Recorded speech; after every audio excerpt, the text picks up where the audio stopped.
Hey everyone, this is Corinne. Some people have been asking about easy ways to transfer information onto a document, like speech to text easy. So I thought I'd quickly show you here I'm in a Google Doc um, that you can see.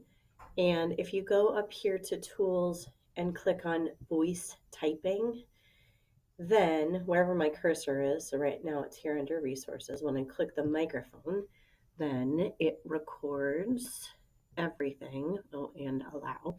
It records my voice right into the Google Doc. You can see it working right now. It is not always going to be perfect. You will have to do some editing, period. But once you learn, comma, what you need to do, it is fairly effective and quicker than typing.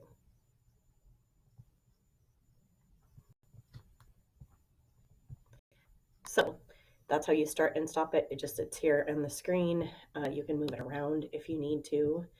But yeah, it's an easy way to get stuff into a doc. Thanks for listening.